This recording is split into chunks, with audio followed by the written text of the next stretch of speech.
Œuvre de Maria Valtorta, tome 5, chapitre 315, intitulé Le voyage vers Giftaël et les réflexions de Jean d'Andorre, le 31 octobre 1945. Il doit avoir plu toute la nuit, mais avec l'aube, il se levait un vent sec qui a repoussé les nuages au sud, au-delà des collines de Nazareth. Aussi, un timide soleil d'hiver ose paraître et son rayonnement allume un éclat sur chaque feuille d'olivier. Mais c'est un vêtement de gala que les oliviers auront vite fait de perdre car le vent le secoue de leur frondaison, qui semble pleurer des diamants, qui se perdent ensuite dans les herbes couvertes de rosée ou sur la route boueuse. Avec l'aide de Jacques et d'André, Pierre prépare le char et l'âne. Les autres ne se montrent pas encore.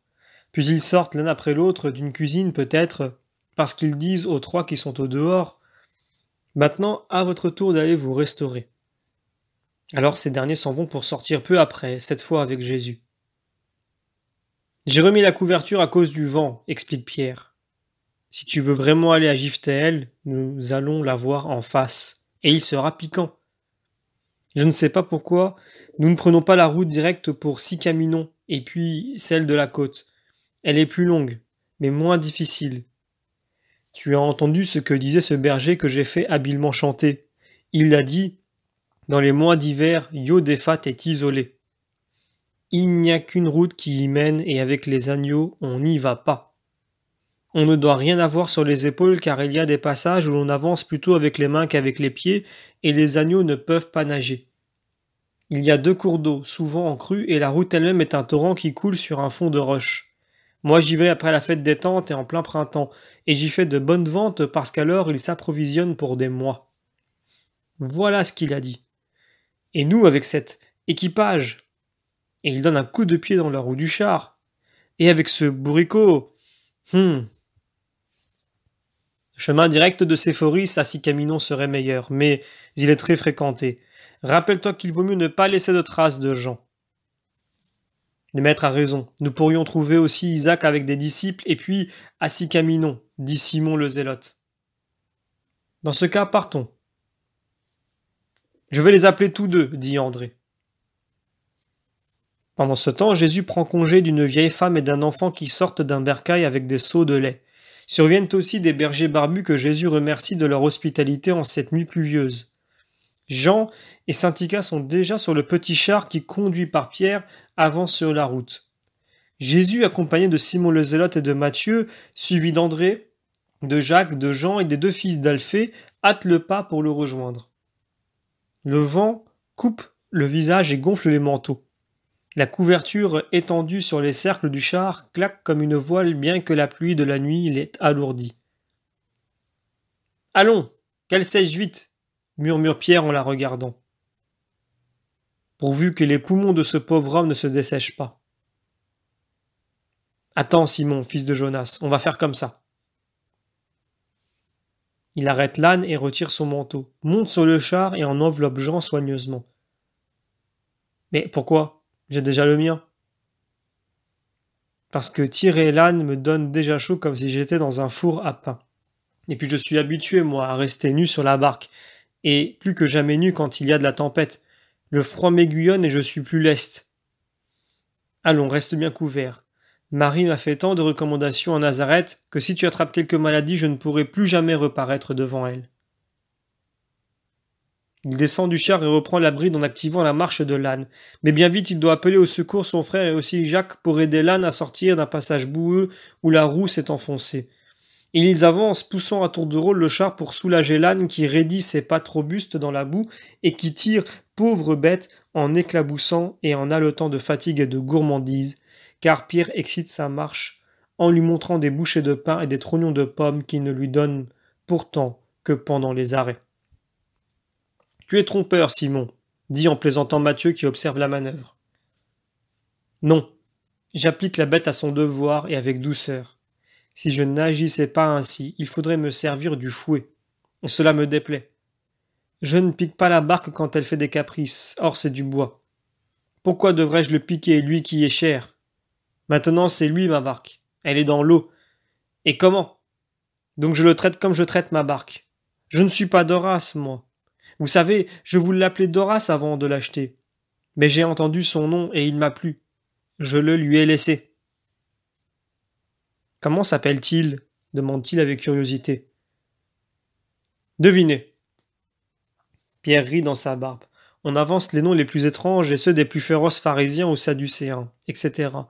Mais Pierre secoue toujours la tête. Il s'avoue vaincu. Il s'appelle Antoine. Est-ce que ce n'est pas un beau nom? Ce maudit Romain, on voit que le grec qui m'a vendu l'Inde était brouillé lui aussi avec Antoine. Tout le monde rit, pendant que Jean d'Andorre explique. Ce sera l'un des collecteurs d'impôts après la mort de César. Est-il vieux? Il peut avoir 70 ans. Il doit avoir fait tous les métiers. Il tient maintenant une auberge à Tibériade. Ils sont arrivés au triple carrefour de Séphoris au croisement des routes Nazareth-Ptolémaïs, Nazareth-Sicaminon, Nazareth-Iodéphate. La borne consulaire porte la triple indication Ptolémaïs, Sicaminon, Iodéphate. Nous entrons à Séphoris, maître?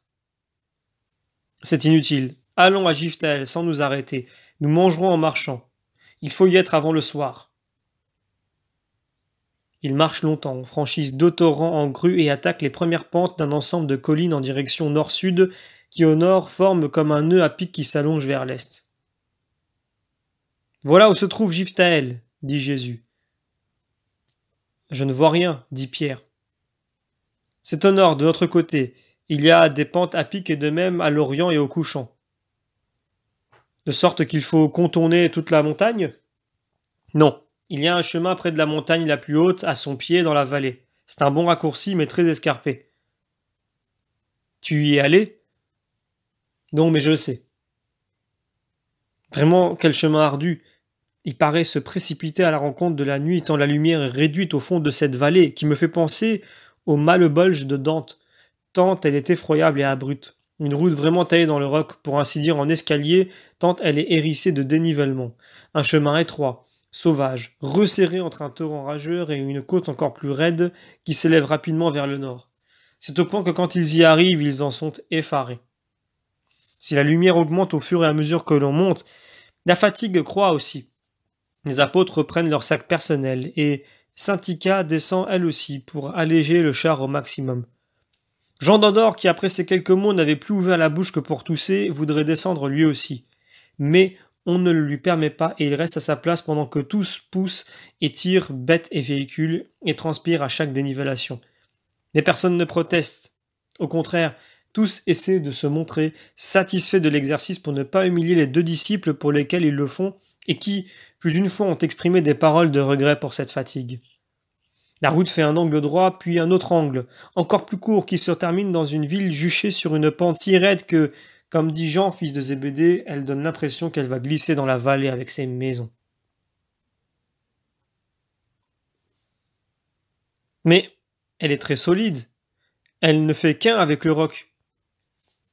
Comme Ramoth, alors, dit Syntycha qui s'en souvient. Plus encore, ici le roc est une partie des maisons et pas seulement leur base. Cela rappelle davantage Gamla, vous en souvenez-vous? Oui, et elle nous fait penser au port, dit André.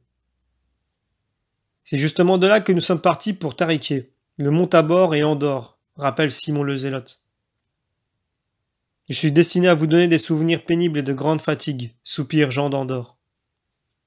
Mais non, tu nous as donné une fidèle amitié, rien de plus, mon ami, rétorque impétueusement Jude, fils d'Alphée.